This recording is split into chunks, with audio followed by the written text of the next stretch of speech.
Okay, welcome back everyone to the online Graphs and Matroids seminar. Today we're happy to have Sebastian Mies, who'll tell us about the strong 9-dragon tree conjecture. Take it away, Sebastian. Yes, thank you very much for the introduction and for the invitation. So this is all joint work with Ben Moore. And maybe first a few things about me. So I did my master's degree roughly 2 years ago at the University of Mainz, which is in Germany. And since summer of the last year, I'm also a PhD student at that university. So most of what we're going to talk about today is from my master's thesis. Okay, and we will mainly be talking about the 9-dragon tree conjectures. These conjectures are about partitioning the edge set of a graph into as few forests as possible. And also we want to make one of these forests as sparse as possible. Then I also want to quickly show you the pseudo-forest analogs of these conjectures. So a pseudo-forest is a graph where every component is either a tree or it is a tree plus one additional edge. So therefore every component has at most one cycle. And lastly, we will look at an application of our result in the strong 9-dragon tree conjecture for forests. And this application is on epsilon-thin spanning trees. So these are spanning trees whose edges occupy just a small fraction of any edge cut that you look at. And first, let's start with a few definitions.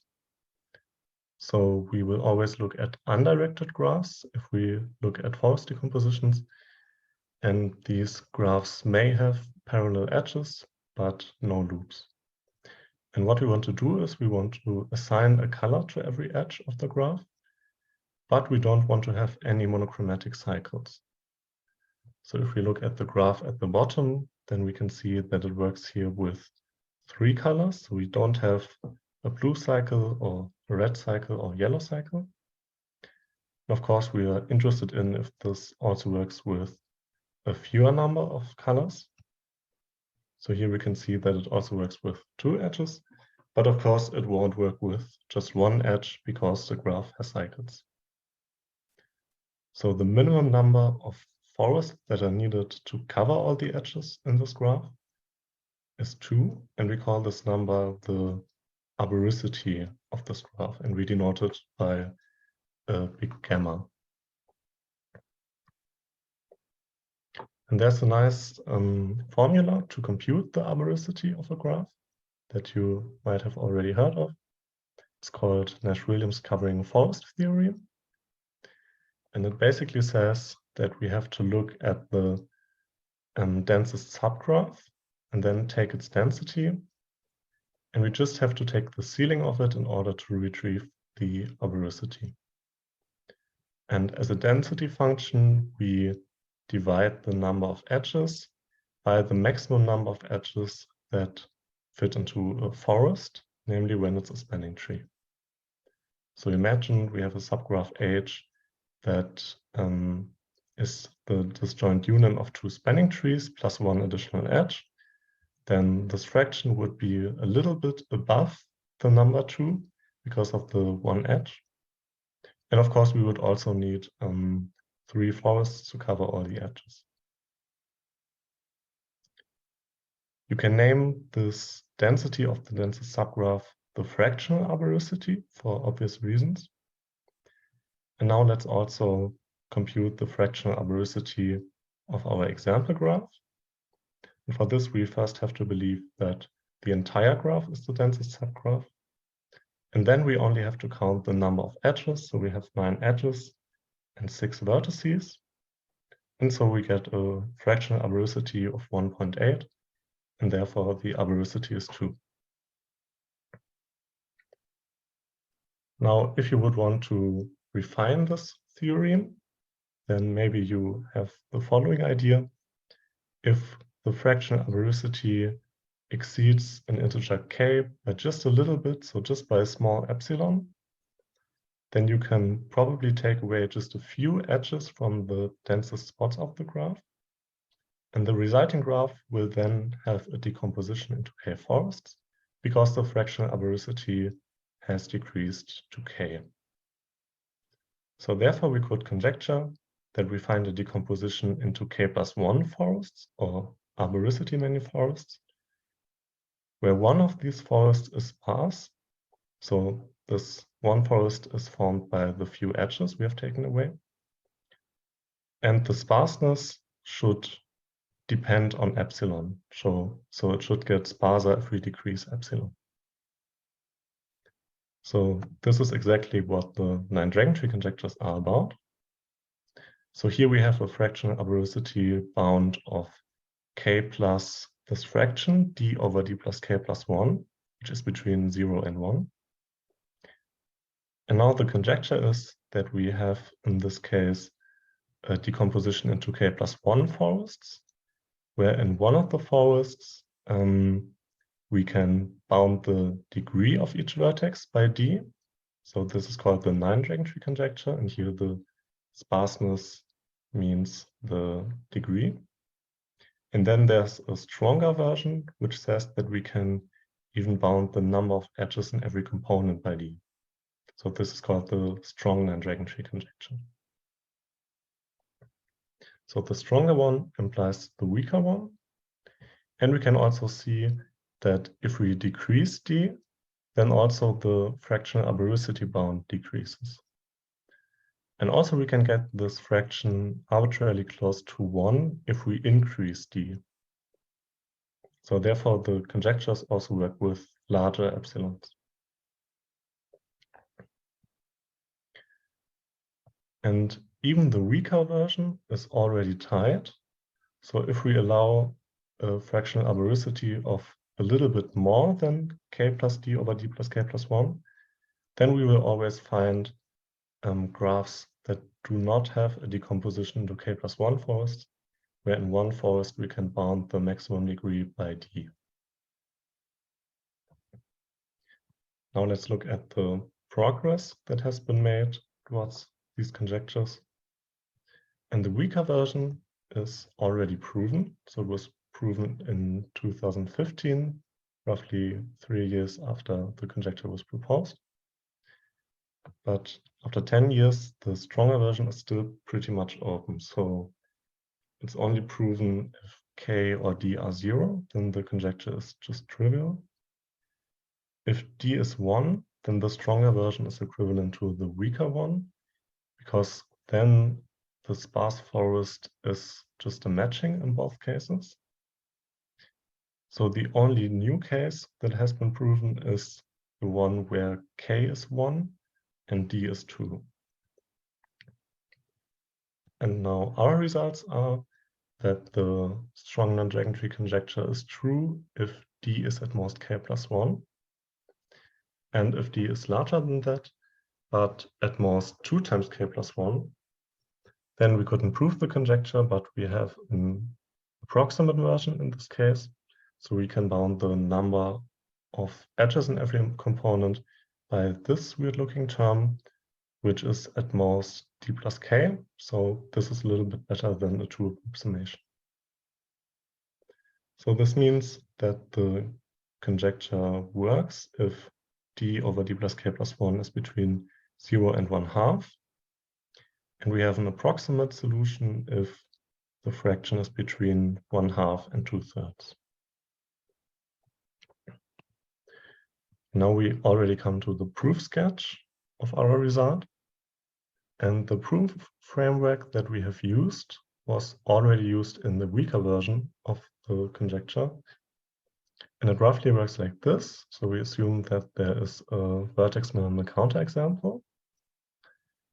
And then we start with a coloring that, of course, has 2 large components in the forest that we want to make sparse. So therefore, we want to improve it by doing local recolorings. And we try to get rid of 2 large components until eventually it will either satisfy the conjecture, or if we don't know how to improve it any further, we will automatically find a subgraph that is too dense and contradict our fractional aberracity bound. And fortunately, we don't have to start with just any coloring, but we can use this lemma, which says that because we look at a vertex minimal counterexample, there will be a decomposition where k of the k+1 forests are spanning trees, and the remaining forest will be the forest that we want to make sparse. We will call this forest F, and we will also say that the edges of this forest are colored red, and all the other edges are colored blue, the edges in the spanning trees. And we always want to maintain the structure if we do recolorings. And this makes sense because we want to have as many edges in these K forests where we don't have any sparseness condition. Next, we want to find a rating which should indicate how good our current coloring is or how close it is to satisfying the conjecture.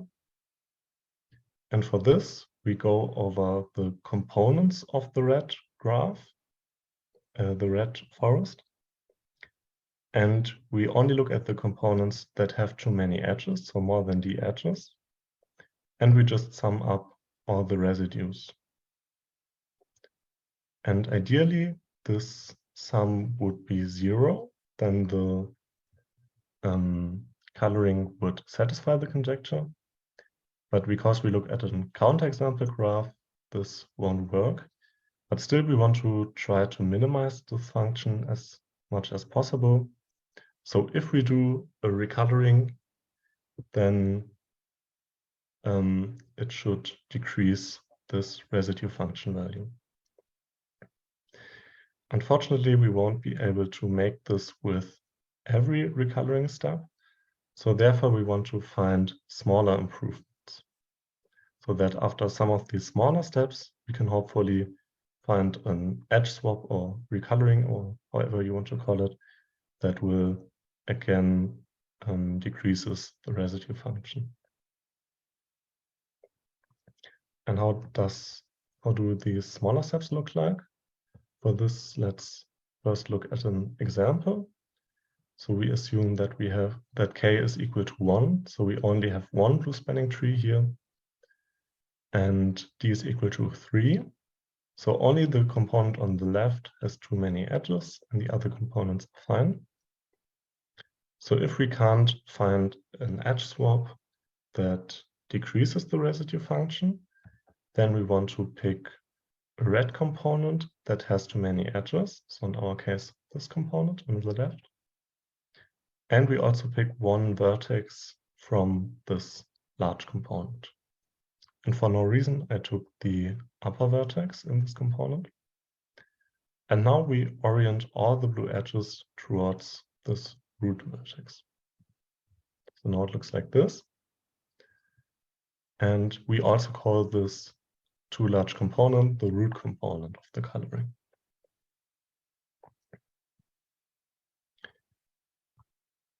Now our goal is to get rid of this too large component. And therefore our strategy is to bring small components close to the root. So we want to have many small components next to the root. In other words, we want to push red edges away from the root. Because if we have many small components next to the root, we can hope that we can do a swap like this. So you only have to look at these two edges here. And if we swap the colors of these two edges, then the big component is split into two parts. And this half of the component is linked with the small component here, which had 0 edges. And because it was so small, this new component doesn't have more than d edges. So therefore, the residue function decreases. And also, we are very lucky with this swap because we still have a blue spanning tree here, so no blue cycles were created. Okay, so our strategy is to bring small red components close to the root. And for this, we will define another rating that should show how good the current coloring is at this. And if we do recolorings later, then they should always improve this rating. And in order to determine this rating for the coloring, we will do an exploration of the red components. So we start at our root component. And now we can explore or discover an unknown component, a new component, by going over a blue edge that starts at an already known component and that ends at an unknown component. And if we have multiple options to do that, then we will choose the smallest unknown component that we can find. So in our example, we first have to go over this edge to this very small component with 0 edges. And then we write down a 0. So we write down the numbers of the new components in the order that we have found them. Next, the only option is to go to this component with 2 edges. Then we have to go to this component and finally to this isolated vertex component. And you can see that we couldn't reach this component here. And therefore, we will just ignore it and delete the vertices and the adjacent edges. So now we end up with such a tuple here that contains all the component sizes. And we will call this the legal order of the coloring. And of course, it would be nice if on the left of this tuple, there would be many small numbers like 0 or 1, because this would mean that we have many small components next to the root. And actually, we don't really care what happens at the end of the tuple, because at the right of the tuple, there are the component sizes of the components that are far away from the root. So therefore, we decide to take lexicographic ordering if we compare the legal orders of two colorings. And if we do recolorings, then the legal order should decrease if we use lexicographic ordering to compare the two legal orders.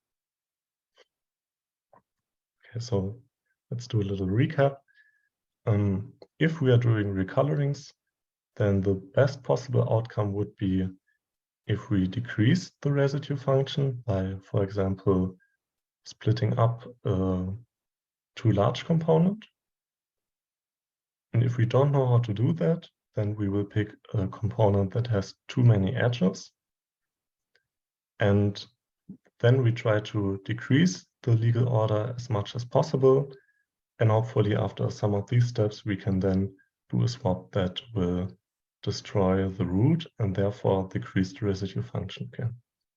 And of course, we also want to preserve the residue function value. So it wouldn't make sense if we create new components that are too large and thereby increase the residue function.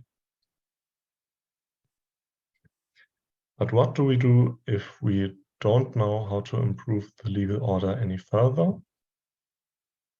So in this case, it would be nice if we could show that the graph that we have explored has a too large density.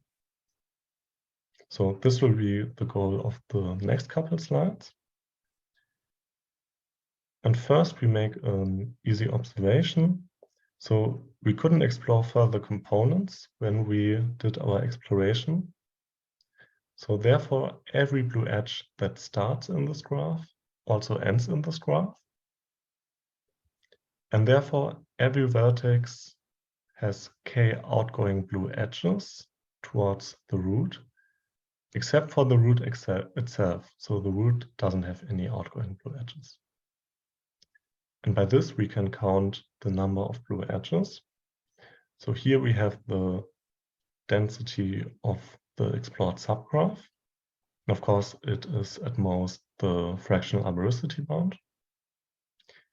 And now we can distinguish in the denominator if we have blue edges, so we have k blue edges for every vertex except for the root. And here we also have the number of red edges. And this cancels out nicely to k, and this makes sense because we have k spanning trees. And what remains is the fractional aberricity density of only the red edges. So if you compare the left and the right side, you can see that the density of the red subgraph is at most d over d plus k plus 1. And this is where we want to show a contradiction. So our goal will be to show that the density is larger than this fraction. And for this, we distinguish between big red components that help us to achieve this goal. So for these big red components, it has to hold that this regular type of density is at most the fraction. And also we have small red components that don't help us to achieve this goal. You can see a component is big if it has sufficiently many edges. So it must have at least d over k plus 1 edges. And all the other components are small components. So now if every component would be big, then you can see that our goal would be achieved because the inequality would become strict because we have a -1 here that we don't have here in this inequality. But that's a little bit too optimistic, so we cannot hope that every component in our coloring will be big. But instead, we want to try to group the components. So we want to build units by combining big components and small components, such that on average, the components of every unit will be big. So the density of a unit should be at least the fraction d over d plus k plus 1. Because if we achieve this, then we can easily show that the density of the red subgraph is larger than d over d plus k plus 1. So how will we form these units? For this, let's look at the explored subgraph again, or more specifically, we will look at the blue edges that we have used in the exploration. You can see that these blue edges induce a tree of red components.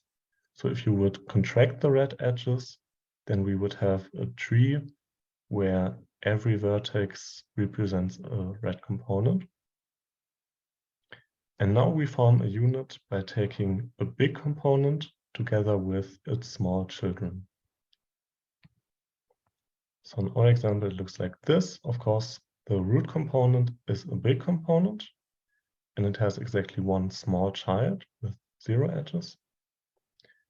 Then a component with 2 edges is still big, and it has the small child with 1 edge.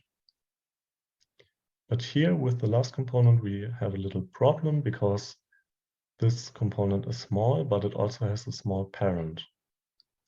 But fortunately, if we see this situation where a small component has a small child, then we can do an edge swap that will improve our legal order. So therefore, in an optimal legal order, this won't happen. Therefore, in an optimal legal order, we can use our kind of unit forming, where we take a big component together with the small children. So now let's quickly look at how this swap works. So we need a parent component K and a child component C. And the idea of the swap is that we color this edge red. So this will link the two components and create a bigger component. But in return, we can pick a red edge that is closer to the root, and we can color it blue. So in our case, it will be this edge here. And therefore, we have decreased the number of edges in a component that is close to the root, but this component has been bigger, but that's not a problem because it's further away from the root. So therefore, the legal order decreases. And the only condition to do the swap is that the new component that we have created here has at most d edges. So this inequality should hold. And a good thing is that it always holds if k and c are small components. So therefore, small components won't have small children in an optimal legal order, because otherwise we could do the swap and improve the legal order. And this edge swap was also used in the proof of the weaker version. Now we also want to increase the density of every unit. So we said we want to have it at least d over d plus k plus 1. So therefore, our strategy is to decrease the number of small children in every unit, because the small components are the ones who keep the density low. And therefore, we want to find edge swaps that work if a big component has many small children. And of course, these swaps should improve the legal order, or even better, the residue function value, so that if we have an optimal legal order, then this must mean that a big component only has a few number of small children. And the goal that we have to reach to prove the whole strong non-dragon tree conjecture is to show that every big component has at most k small children in an optimal legal order.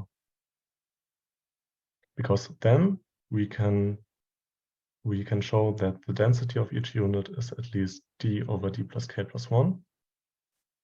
And this will prove the conjecture. And as you already know, we weren't able to do that, but we could do it in some special cases. So we could guarantee that in an optimal legal order, a big component has at most k small children with 0 edges. And a big component has at most 2k small children with at most 1 edge. So the first main lemma gives us or proves the conjecture if all the small components have 0 edges, which is the case if d is at most k plus 1. And the second result gives us an approximate result because we have this 2 here. And it gives us a result if every small component has at most 1 edge. And this is the case if d is at most 2 times k plus 1. And unfortunately, to show how these swaps work would go a little bit beyond the scope of this talk. So we will leave it like that for the proof. And now I also want to show you a more recent result in the strong non-dragon tree conjecture. So this was announced in August last year at a Chinese conference. And it was announced that they have also proven the strong non-dragon tree conjecture if d is at most k plus 1. Then they also found an approximate version if d is at most 2 times k plus 1. But they also found an approximate version for all the other cases. So this is really cool because also the approximation is really good. So it could be much worse. But unfortunately, it's still not published, so we can still be very excited of how it works. Okay, next I also want to show you the pseudo-forced versions of the 9 dragon tree conjectures. So actually we will just see at all the definitions from the beginning, but just add pseudo in front of every term. So we again want to assign a color to every edge of the graph. But this time we allow every monochromatic component to have at most one cycle. So either your component is a tree and has no cycle, or it is a tree plus one edge, and then this edge forms exactly one cycle. So such a component is called a pseudo-tree, and many pseudo-trees form pseudo-forest. And the minimum number of colors with which this is possible is called the pseudo-abericity of the graph. And interestingly, there is an analog of Nash-Williams covering forest theorem. So this looks exactly the same, except that the density function is a little bit different because we don't have a -1 here in the denominator. And this makes sense because in a pseudo-forest, there's space for one additional edge in comparison to a normal forest. And we can also call this number, the density of the densest subgraph, the fractional pseudo-abericity. But what we find way more often in the literature is the double of this number. So this is also known as the maximum average degree of the graph.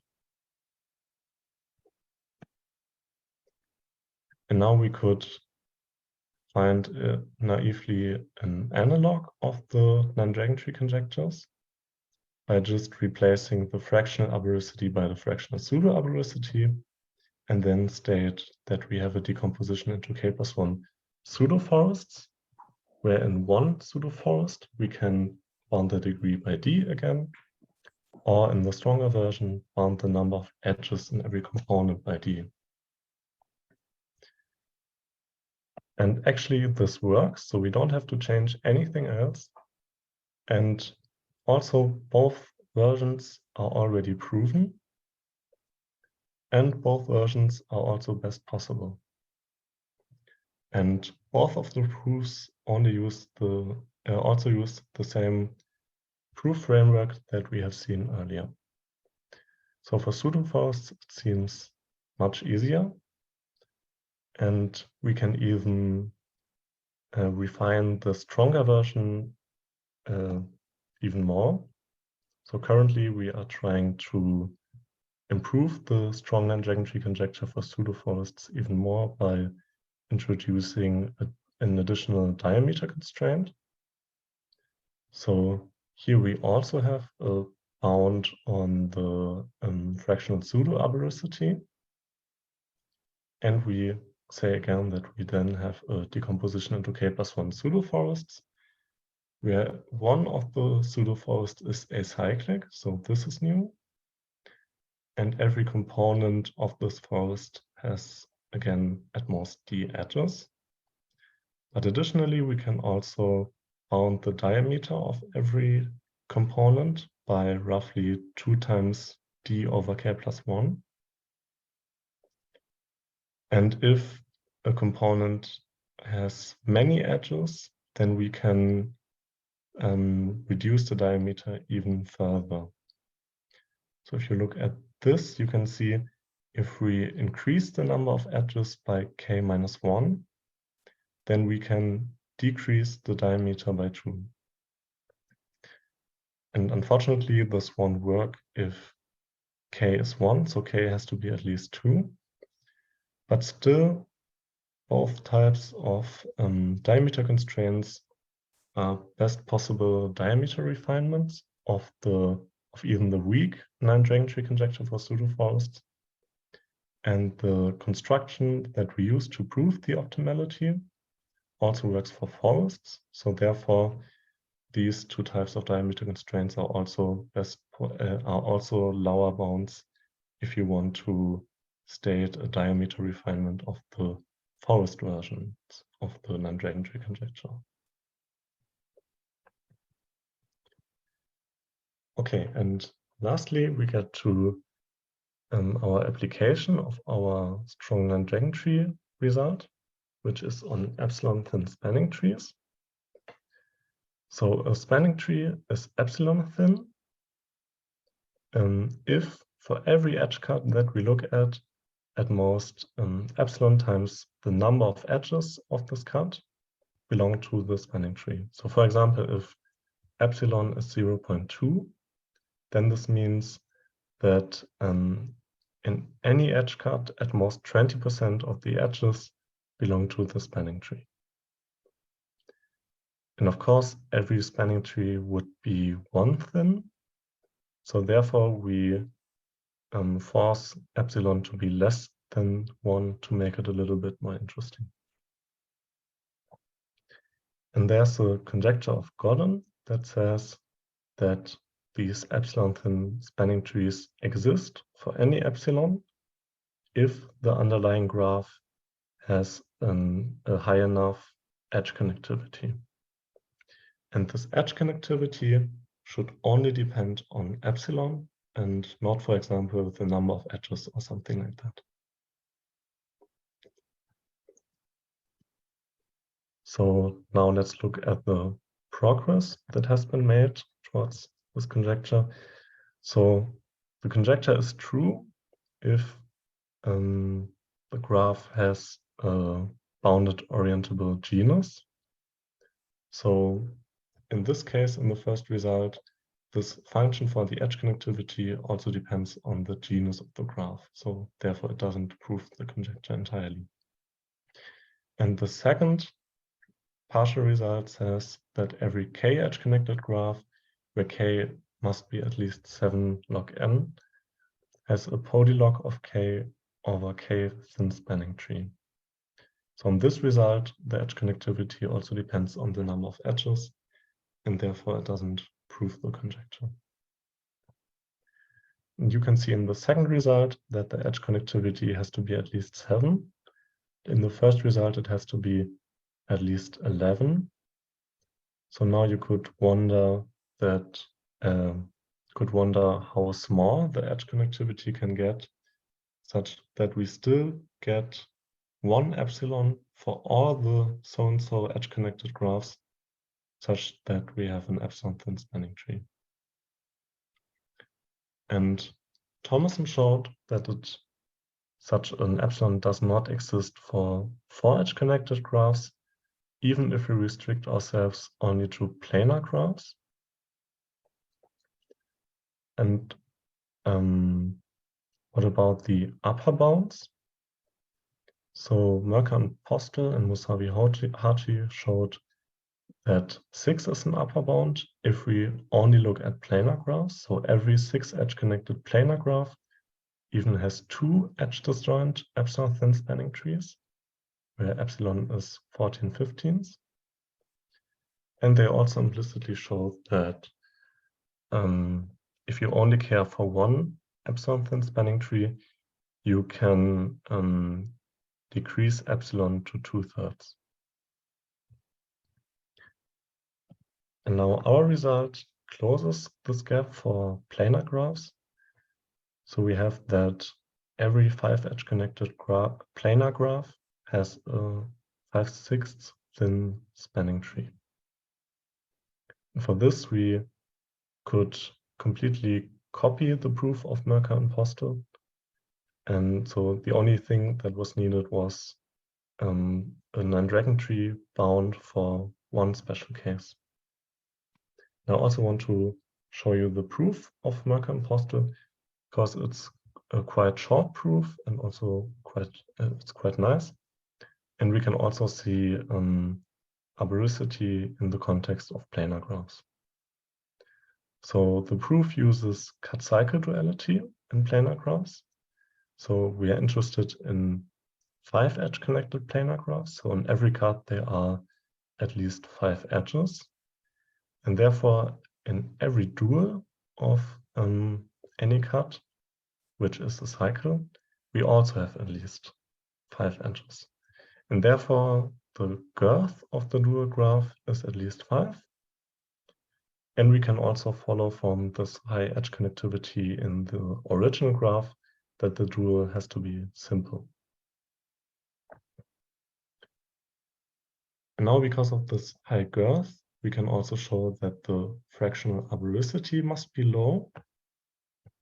So there is a corollary of Euler's formula that you can easily prove, and which says that if a simple planar graph has girth g, then we can bound the fractional aberricity by 1 plus 2 over g minus 2. And this gives us that simple planar graphs always decompose into 3 forests. If they don't have triangles, then they even decompose into 2 forests. And if the girth is at least 5, which is the case that we are interested in, then we can bound the fractional aberricity by 1 plus 2/3.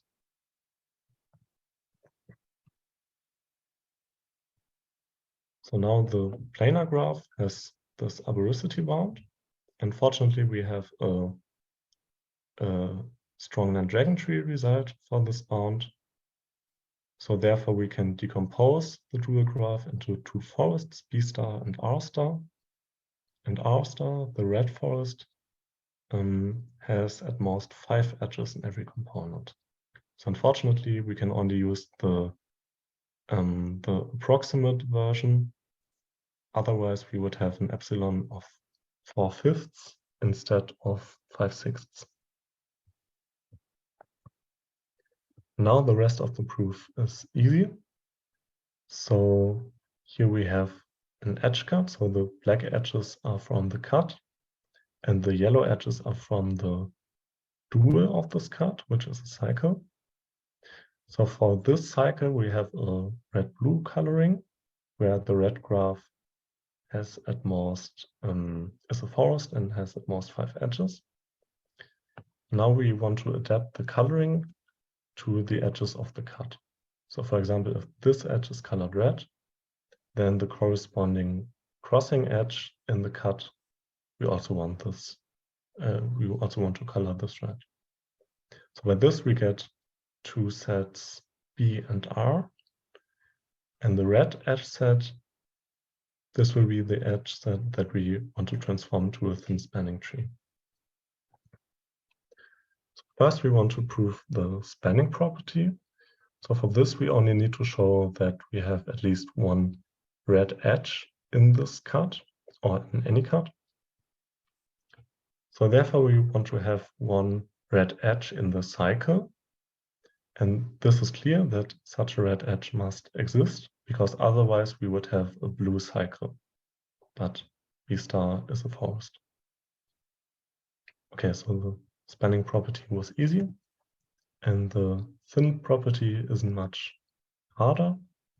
So first we see that we also have to have a blue edge in the cycle. For the same reason, because otherwise we would have a red cycle in the red forest. And now we also have that every red path on the cycle has at most 5 edges, because every red component has at most 5 edges. If we combine these facts, we get that at most 5/6 of the edges in the cycle are red, and the same holds for the edges in the cut. So this gives us the thin property. So finally, we only have to remove edges from the red edge set until it's a spanning tree. And this won't hurt us because it only makes the set thinner. And so I think that's a pretty elegant proof, with which we got the epsilon thin spanning tree. And now we are already at the end of the talk, but I still haven't told you what all this has to do with 9 dragons. So here's the answer. So you can find this in the paper where the conjectures were proposed. So the authors wrote, on the top of the Longevity Mountain in somewhere I don't know how to pronounce, in Taiwan, there's a giant banyan tree called the non-dragon tree. And it resembles a number of dragons resting on the top of the mountain. Many graph theorists visited this tree and are amazed at the fact that this tree is far from being acyclic. We would like to associate the conjecture below with this beautiful tree, whose fractional aberricity remains a mystery. And here we have a picture of this gigantic tree. And thank you really much for your attention. And I'm happy if I can answer some of your questions. Okay, so on the count of three, let's all unmute and give Sebastian a round of applause for a great talk. So 1, 2, 3.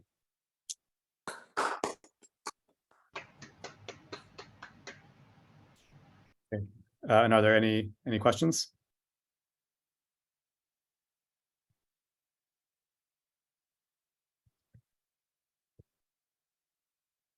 Yes, I have a question. So you talked about this forest cover version, and there's kind of a similar thing with where you want to pack the graph with some spanning sets.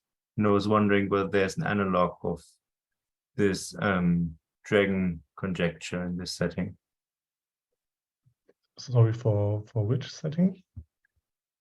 Okay, so there's, I mean, they're two theorems, right? So there's one where you want to cover the whole edge set with some forests, right? And then there's kind of a similar theorem in graphs where you have some spanning sets and you want to kind of find as many disjoint spanning sets as you can. And then there's also some rank type formula which tells you when you can do that. You mean the pseudo forests? Or So which type no, of he spanning? means like packing spanning trees. So there's like 2k edge connected graphs contain k edges showing spanning trees, and that's a corollary of the dual version of Nash-Williams theorem for. Oh, okay. But to answer the question, no, I don't think anyone has looked at it. There is a proof of the partition theorem by Thomas Kaiser, which looks similar to this recoloring idea that we are doing, and also Judin's initial recoloring ideas. So maybe if you followed his proof and actually understood it, you could adapt and do something. But I'm also not sure what the statement would be. Thanks. Any other questions?